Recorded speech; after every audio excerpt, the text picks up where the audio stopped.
weekend for you, right? So what's going on? My name is Marcus Thomas. This is Live at Lunch. Thank you for joining me. A lot of stuff as usual. Appreciate everybody in the chat already. Jason Sink was number one out the limo. Appreciate you, Jason. Chris Bruce is in the building. Got a couple people in the Twitterverse, a couple people on the Facebooks.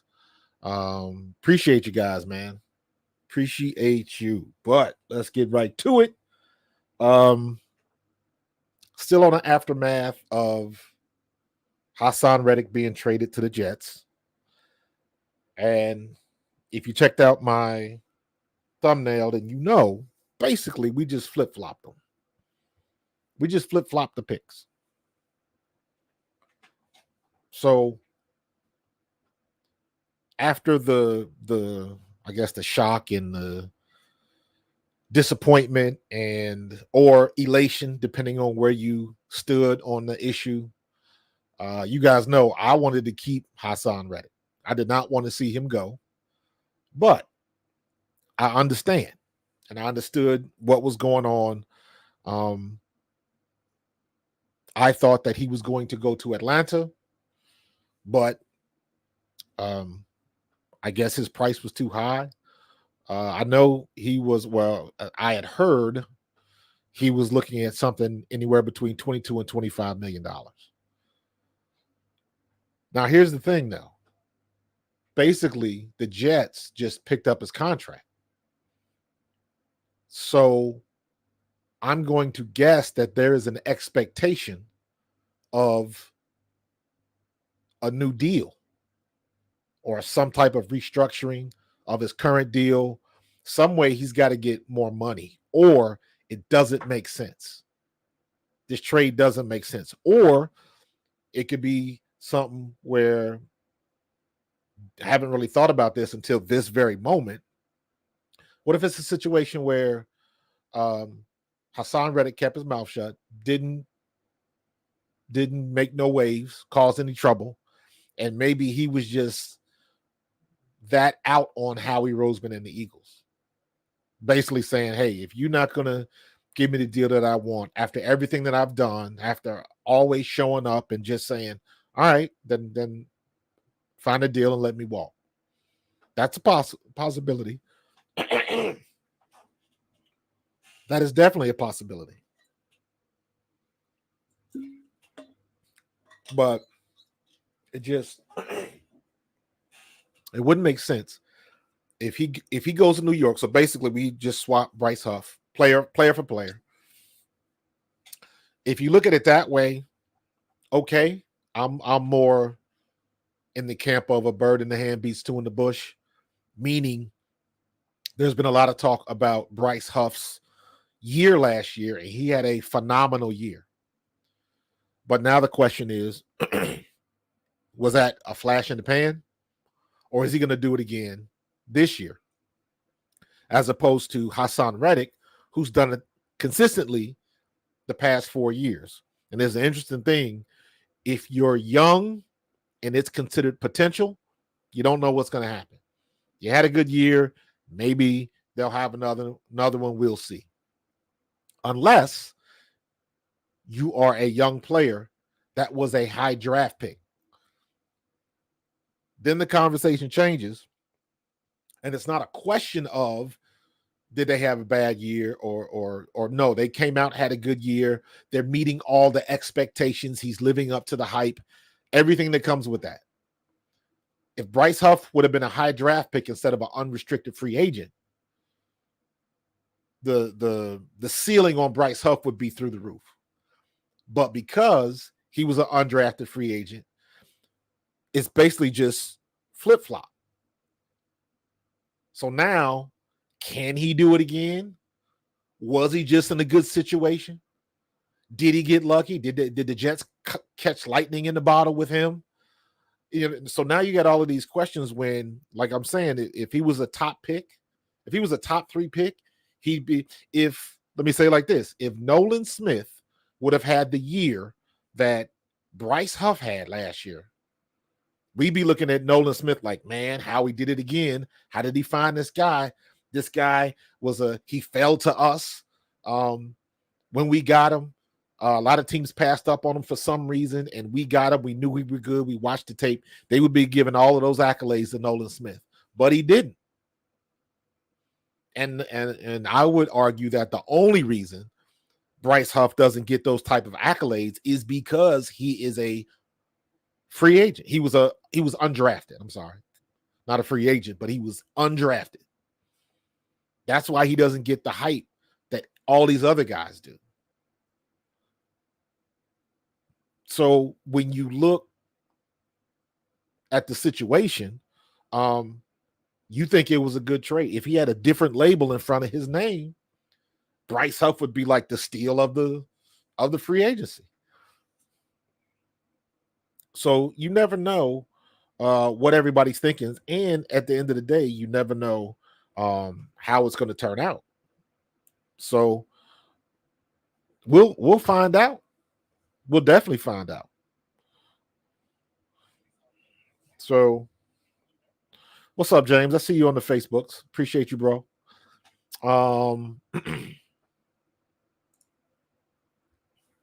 Yeah, Jason, I'm with you 100%.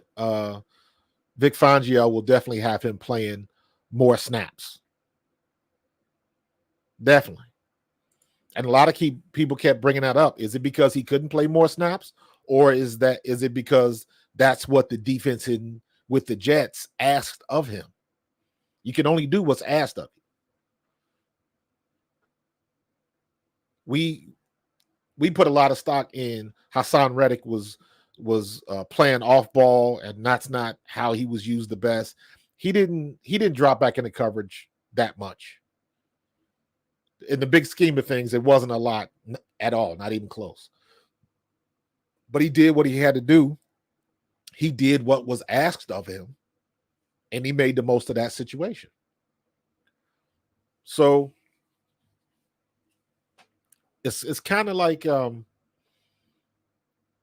either way, somebody's going to have something to say. Somebody's going to have criticisms or be upset the way it went down, or it is what it is. But I think we'll be okay. And I said this before because I saw some of the stuff that Cilio said. And I always use Cilio, and don't get me wrong, I like Dan Cilio stuff. But like when he comes out in the negative, he goes full tilt with it. And I'm like, you should know, as being a player, it's a lot more nuanced than that. There's a lot of gray in the NFL. You can only say that was the worst move Howie made if it turns out that way. But there's a lot of different situations that could happen that would make you think otherwise. If Bryce Huff plays up, you know what? Let's just say it like this. If Bryce Huff gets 8 sacks this year, to me, in my opinion, it'll be worth it. If he just gets 8 sacks, if he gets close to double digits, and to me, 8 is close enough. Yes, I want to see him to get 11 or 12. Everybody does. Who doesn't? But if he can get to 8, and you got to see what Haason does. And even if he doesn't, there's still a lot of factors that you got to look at. How were they using him in New York?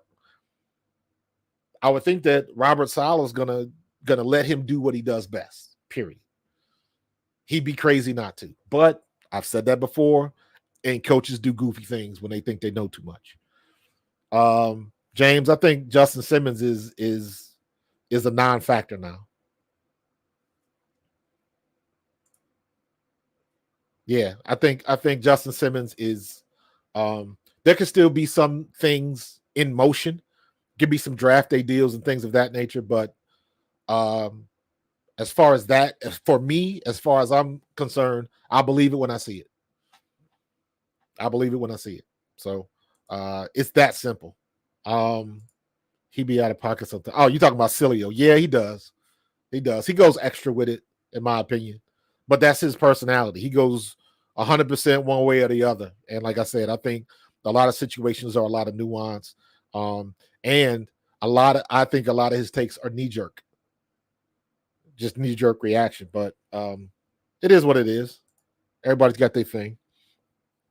So, but we'll see what's going to happen. I don't think it's as bad. And I'm saying this as someone who wanted to keep Haason Reddick. You know me, keep your homeboys at home. I wanted to keep Haason Reddick here in Philadelphia. No doubt. But I understand the need, what we had to do, because nobody's going to be caring about this when it's time to get Devontae Smith a new deal. And money had to be freed up. And now that we've got the money, and now that we've got, don't forget, Josh Sweat, 26 years old, Bryce Huff, 25 years old, I think. Is that correct? I think Bryce Huff is 25. Yep, 25. So we got two young players for good deals. Josh Sweat has been solid. Could be better. Bryce Huff was outstanding last year. So they kind of balance each other out. Is he going to have the same type of success as Haason Reddick? I don't know. I hope he does. But we, Philadelphia fans, tend to be biased because Haason Reddick was here. And anybody else that's replacing him probably not going to be as good. That's just the bias that we have. They play in the same position. They had similar stats. Who knows? So it all comes down to, what is Haason going to do next year in New York? And what is Bryce going to do next year here in Philadelphia? And you got the 2024 third round pick that can turn into a second if Haason Reddick plays enough snaps. And if you saw my video, you know that's an and. It's not an or. He has to play 67.5% of the snaps and get 10 sacks. It's not or 10 sacks. It's an and 10 sacks. So both things have to happen for that to turn into a second round pick. Here's the issue. If that happens, he could have been doing that for the Eagles. So that means his skills are not diminishing. Is that 2026? Thank you. That means his skills are not diminishing. But, and I think about it, that makes sense, Chris. If it is 2026, that means you get 2 more years. Actually, 3 more years to see if his skills decline in a rapid fashion, like, say, somebody like James Bradbury. So we got 3 years to figure that out. But flip-flop it again. In the meantime, whoever was taking his place here, Bryce Huff has got 3 years to prove I was just as good. I was just as good. James, Jets defense was solid last year. The problem with the Jets was their offense. They didn't have a quarterback. Aaron Rodgers went down, and Zach Wilson was not the answer. So we'll see what's going to happen, man. But there's a lot of ifs that come with this deal. But on both sides of the ball. On both sides of the ball. If the Jets would have had a quarterback last year, they would have been much better. If Aaron Rodgers didn't get hurt. If the Eagles didn't have the defensive meltdown we had last year. If we had a stuck with Desai rather than Matt Patricia, would we have won the game in Seattle? Would we have won the game in Tampa Bay? I don't know. So now when you look at the upcoming draft, I've seen a lot of mocks where the Eagles end up with Chop Robinson. And I'm digging that. What's going on, Vince? I see you in the YouTubes. You probably sleep in your chair in the warehouse, bro. Appreciate you. James, everybody says, what's going on, Bao? Everybody, like, we should have dealt Bradbury first. But the thing you got to remember, you can't just deal a player. Somebody has to want him.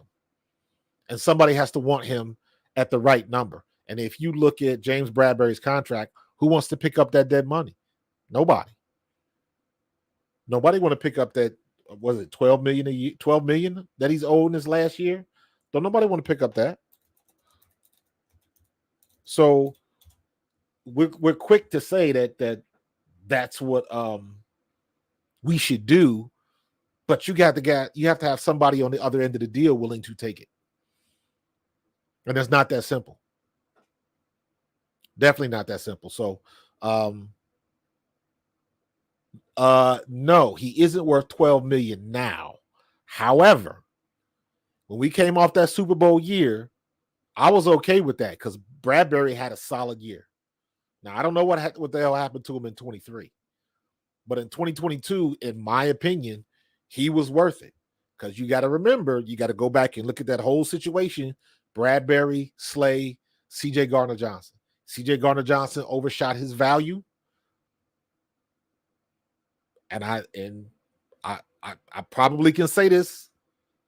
I think Haason Reddick is in the same situation. CJ overshot his market. The Eagles weren't willing to pay. So he goes to Detroit.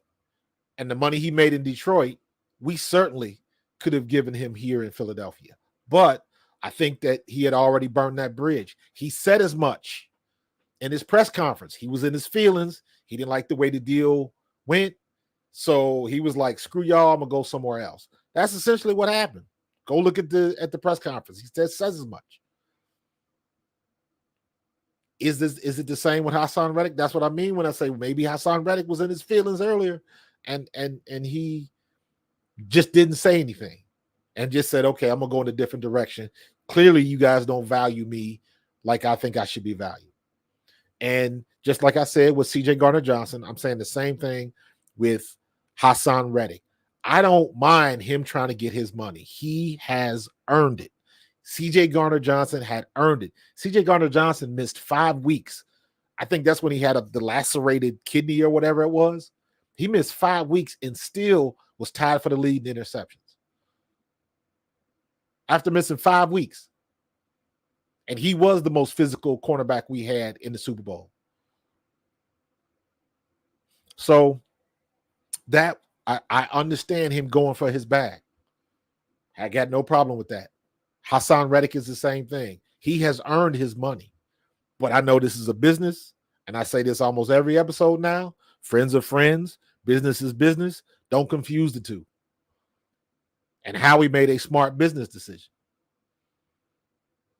Because I don't subscribe to the fact that our defense is worse now that Haason Reddick is gone.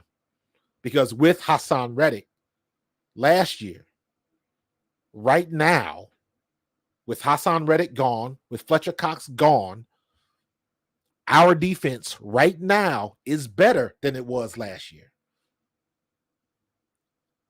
You might not like Devin White, but he's better than what we had last year. We got C.J. Gardner-Johnson back. Reed Blankenship is healthy. James Bradbury is probably not going to start. Slay's in there. We got all of those young Sidney Browns coming back. Nakobe Dean, maybe he's healthy, but that's why we got Devin White. Zach Bond's going to be better than advertised. Everybody thinks Zach Bond's just a special teams guy. Zach Bond's going to play linebacker. So right now, with all of those pieces that I just mentioned and Vic Fangio at the head, our defense, as it sits right now, our defense is better than what it was last year.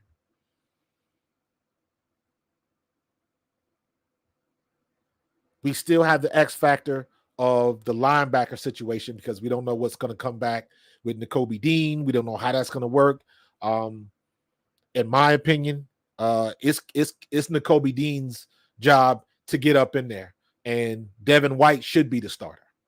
Devin White should have the green dot right off the bat because he's a Super Bowl champion. He's got experience. Regardless of what happened last year, he's had experience doing what he's done. Nakobe Dean's never been to a Pro Bowl or All-Pro. Devin White has. So I'll give him that I'll give him that leeway because he's been there and he's clearly better to handle it than the Kobe Dean. So if you want to put the Kobe Dean on the other side, I don't know. But I think it's Devin White's job to lose. Now, who's going to play on the other side? I don't know. Is Zach Bond as good or better than Zach Cunningham? I don't think that's a hard pill to swallow.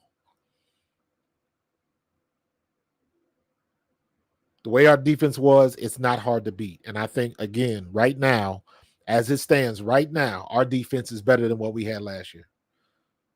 I think, and I said this last week, just by default, just by the mere fact, and this is just my opinion, the mere fact that we have Vic Fangio as the defensive coordinator immediately puts our defense average. Let's say we're dead middle. Let's say we're ranked 16th through 20th. Last year we were ranked, 28th, 26th, something like that.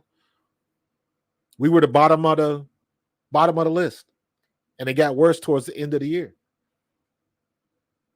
So just by having Vic Fangio and having a stable mind as defensive coordinator, I think that should at least put us at average before I've even seen anybody play. Before you look at what possible injuries and things of that nature, because all of that stuff is going to happen. There's no way to get around that. But just by having Vic Fangio calling the plays, he's on the headset, I think we're going to be better. We're average now, whereas at the end of last year, we were at the bottom of the list. So just from that standpoint alone, we'll be okay. James, there's no such thing as a drama guy. Don't fall into that trap. When people say drama guy, diva, all of those titles that we give to players, that only comes into play if they're not playing up to snuff. It was unfair what they did to A.J. Brown last year. Everybody was all upset. They wanted to call him a diva. If you want to go with that, fine. The only thing that diva did was break off a 5-6 game stretch that had never been seen before in the NFL. So if that's what a diva does, I'll take more of that diva. The only thing that C.J. Gardner-Johnson did was he's a little chippy. He talks a little bit too much. I would agree with that. But the only thing he did was lead the league in interceptions while he was here after missing 5 weeks of play. I'll take more of that. So you got to understand the dynamics in the locker room. Nobody cares about all of that stuff in the locker room. It's different if he was getting in folks' faces and causing a problem in the locker room. Everybody knows their role. Everybody knows their role. You know who the rah-rah guy is. You know who the guy on your team is that talks entirely too much. You know the guy that's going to get you a penalty when they don't need it. All of those guys exist on your team, but they balance each other out because sometimes you need that. Sometimes you need somebody on the field to talk shit. Sometimes you need somebody to get up in Tom Brady's face and peacock in his face when y'all won. Sometimes you need that. Because we quick, as a fan base, we are very quick to talk about hungry dogs run faster. You got to have that dog in you. We quick to throw out all of that kind of stuff. But when we actually have somebody that can do it, it's not always going to go the way that you think. Pickett gets any play. Kenny Pickett? Hell to the no. He a backup. He going to play a backup's role, period. If we got to go to Kenny Pickett, we already in trouble. Let me say it like that.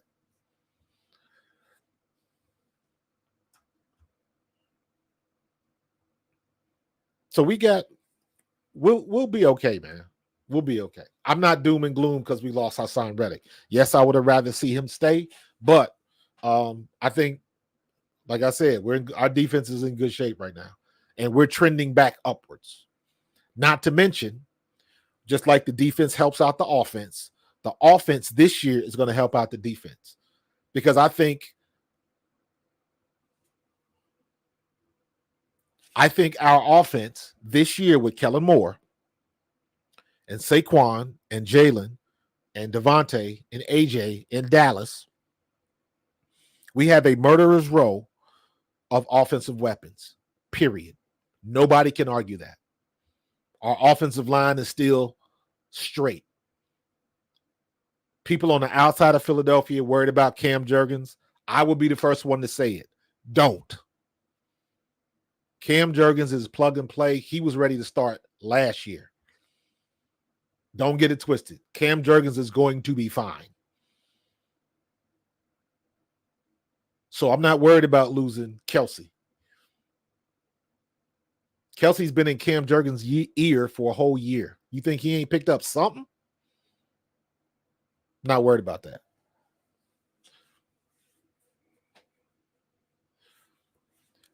Yas. 100%, bro. 100%.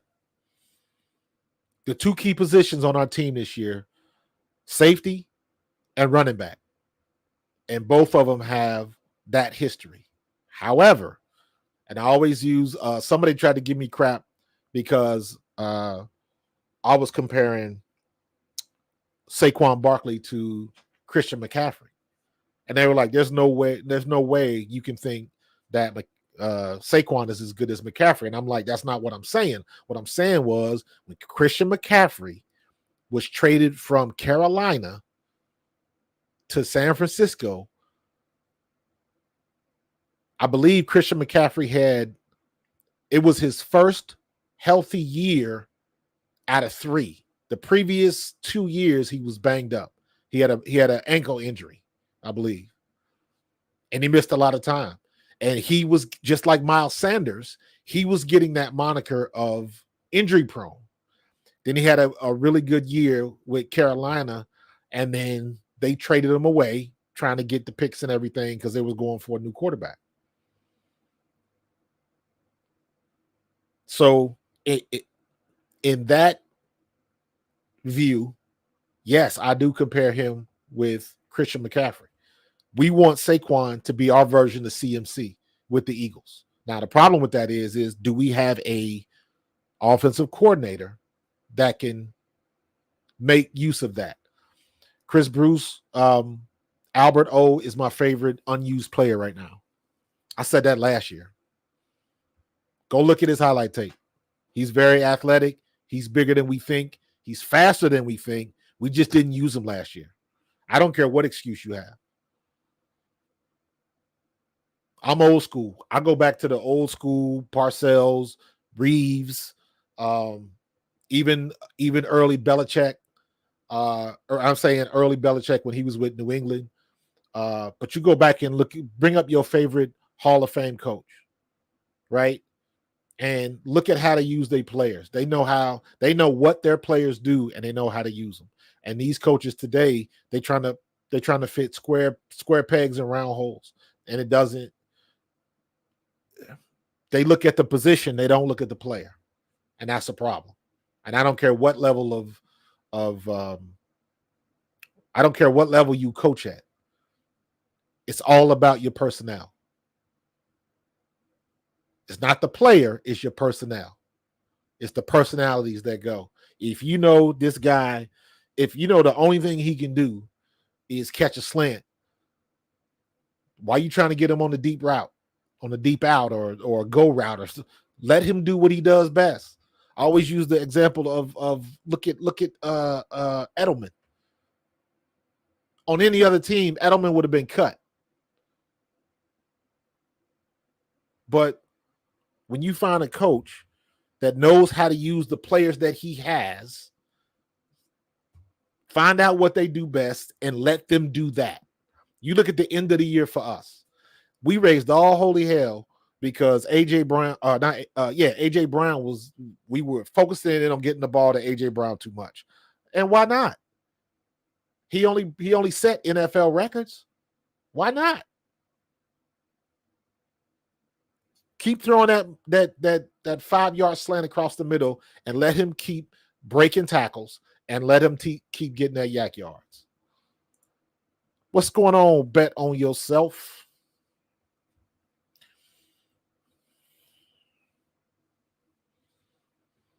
So it's I think the situation that's better for us this year is the coaching situation. I'm still a little bit curious, as I would really like to know. We're not going to find out unless somebody on the outside says something. Somebody on the outside that was here. I still would like to know what happened with the offense last year. That didn't make sense to me.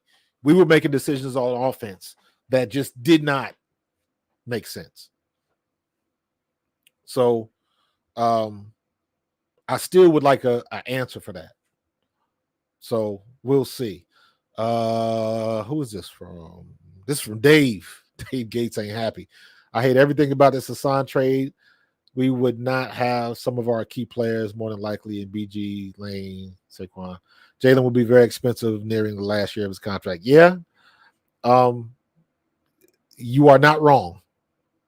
But that's the cost of doing business these days. I won't say I hate the trade, because you're not going to say that until you see him play. If Bryce Huff has a stellar year, ain't nobody worried about all of this. Then Howie made the right move. But everything you do, everything Howie has done is a gamble. That's why I always make the association of him having a good batting average. If Howie's batting 400, that's pretty good in MLB, right? If Bryce Harper's batting 400, he's having a good year.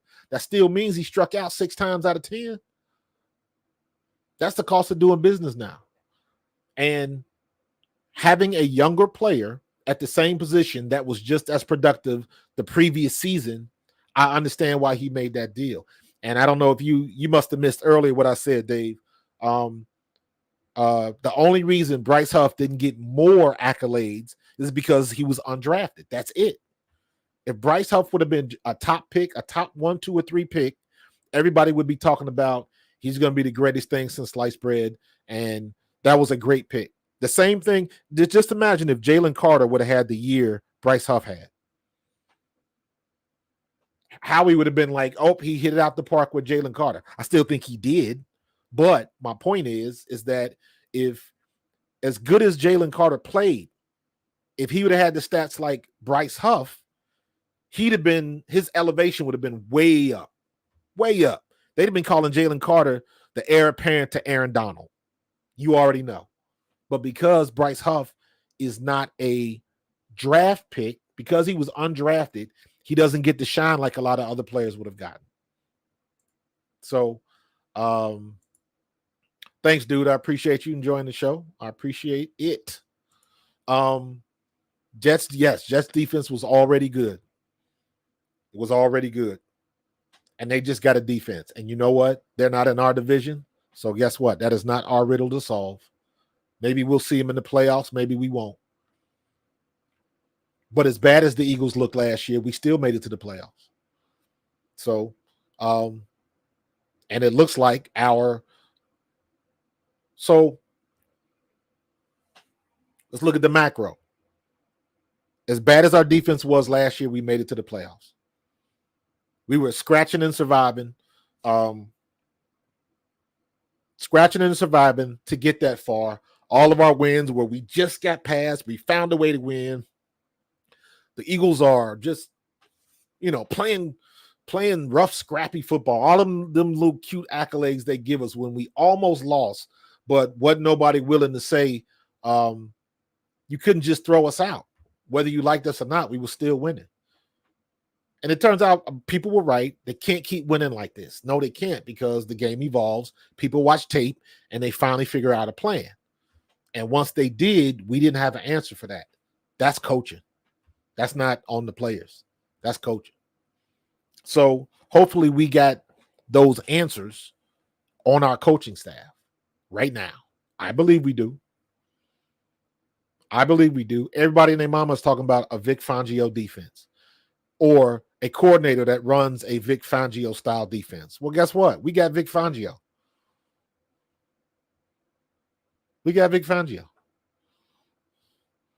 It's one thing to say, hey, I got a car. It was built like a Ferrari. It's another thing to say, I got a Ferrari. It's different. We don't have a man sitting next to the man. We got that dude. And I expect our defense to be that much better. So, yeah, it's. I think we're bad. I'm not worried about it like a lot of people are. Even if Haason Reddick has a good year next year, we still benefit. We still benefit. The only reason the only reason we get a black eye out of this is one, if Bryce Huff gets injured, or two, Bryce Huff is not as good. And Dave, you missed me earlier. I said Bryce Huff has to have at least 8 sacks. If Bryce Huff can get, to me, if Bryce Huff can get 8 sacks, to me, it was worth it. Yes, I would rather have the 10, 11, the double-digit sacks. But if he gets 8, that means he's making an impact. He's making a contribution. So, or at least he needs to duplicate what he did last year. And guess what? Everybody's going to game plan him. And that's what made Haason Reddick so great. Everybody knew what Haason Reddick was doing. They knew what he was doing the last 3 years. So they had to game plan him. And he still got the 10 sacks. So, you know, I choose to believe that what Bryce Huff did last year was not a fluke, and he will prove it. It is up to him. It is up to Bryce Huff to let me down. I'll say it like that. It's up to him to let me down. And again, it all depends on how our defense runs with Fangio. Because you also got to look at it like this. You don't have to make the play to make the play. If Bryce Huff is getting pressure and he causes the quarterback to step into the pocket, and because of that, Josh Sweat gets the tackle, Jalen Carter gets the tackle. If he's the cause of the pressure, isn't that a win? Even though he doesn't get credited with the sack? So there are some variables. It is very nuanced, and it's not just he got a bunch of sacks, so he had to be better. Let's look at the film. Let's look at the film. How many times did Haason Reddick almost get there? How many times did Josh Sweat almost get there? You can even say the same thing about when we had Robert Quinn. Robert Quinn didn't, I think he had maybe 1 sack. But I know I saw a lot of plays where he was almost there, where he had the quarterback get the ball out a little bit early, or he made the quarterback step up in the pocket and change the throw, step up and take off or something like that. Sometimes you don't have to make the play to make the play. So we'll see how all of that works out, because there are a lot of different things that can happen. So I'm not going over I'm not falling off the cliff like Cilio did, calling it the worst deal and all of that kind of stuff. No need for it. This is the kind of stuff you got to wait and see. You got to wait and see. So we'll see what's coming up next, and we'll see what's going to happen in the draft. I'm going on tonight. I'm going to talk a little bit about the women's Final Four tonight, but tonight at 9:30, I will be doing a mock draft tonight. It'll be the first annual Pro Fan Talk mock draft. I've done it a little bit before, but I'll just click buttons. I didn't put any thought into it. Now we got a little context. You know what I mean? Now we know the money situation. We know some more pieces that are on the board.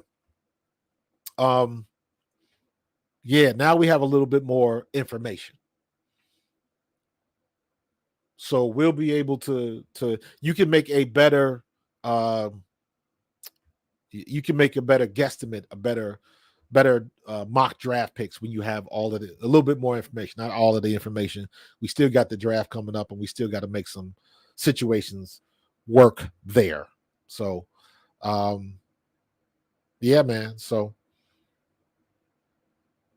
So that was good stuff, man. So I will be on tonight. I'm about to get up out of here. I know you're on your lunch break. Almost time to get back to it. So I will be on tonight, 9:30. I believe the USC game will be in progress. The Iowa game comes on earlier. I'm debating if I want to stream that. Check my social media, my Twitter, and my Facebook to find that out. But yeah, I am going to do a mock draft tonight, so that should be fun. So come back, pay attention, and we should have some fun. All right, you guys enjoy the rest of this rainy Monday in South New Jersey, and I will see you guys tonight. All right, have a good one. Go Birds.